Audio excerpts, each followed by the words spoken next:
Assalamualaikum warahmatullahi wabarakatuh.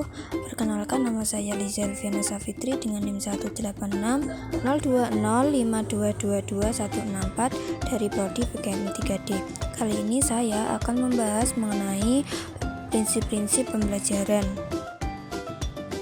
Adapun pembahasan yaitu macam-macam prinsip pembelajaran. Yang pertama, prinsip perhatian dan motivasi. Yang kedua, prinsip keaktifan.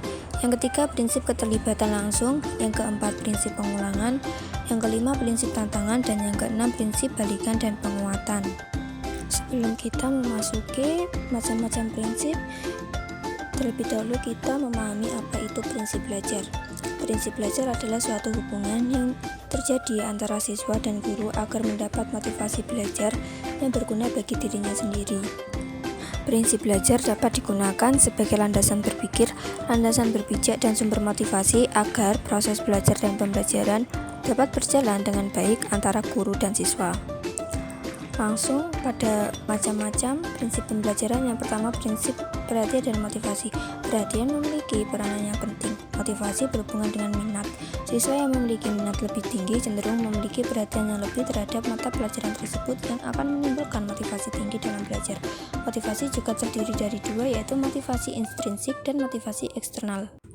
Motivasi intrinsik yaitu dorongan yang berasal dari dirinya sendiri. Contoh, seorang peserta didik yang dengan sungguh-sungguh mempelajari mata pelajaran di sekolah karena ingin memiliki pengetahuan yang dipelajarinya. Sedangkan motivasi ekstrinsik adalah pendorong yang berada di luar perbuatan. Contohnya, peserta didik belajar bersungguh-sungguh bukan disebabkan ingin memiliki pengetahuan yang dipelajarinya, melainkan didorong oleh keinginan naik kelas atau mendapatkan ijazah. Yang kedua yaitu prinsip keaktifan. Belajar menyangkut apa yang harus dikerjakan peserta didik untuk dirinya sendiri. Maka inisiatif pun harus datang dari peserta didik. Pendidik sekedar pembimbing dan pengarah. Prinsip ini memandang bahwa pengetahuan harus diperoleh oleh pengamatan dan pengalaman peserta didik sendiri.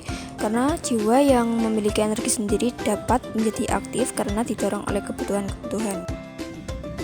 Yang ketiga yaitu prinsip keterlibatan langsung. Pembelajaran sebagai aktivitas mengajar dan belajar. Maka peserta didik dan juga pendidik harus terlibat langsung untuk mengalami secara fisik atau non-fisik. Tidak bisa jika hanya pendidik saja, dan juga sebaliknya tidak bisa jika hanya peserta didik saja. Mereka berdua harus terlibat.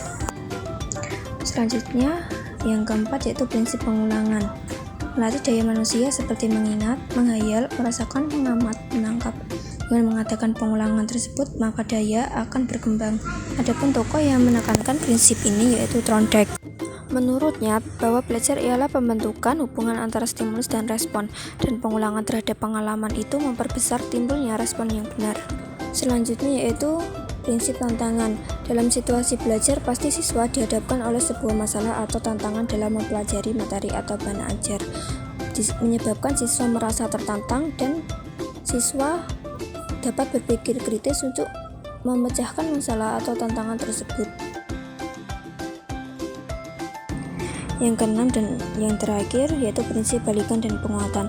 Siswa akan lebih semangat jika mengetahui dan mendapatkan hasil yang baik.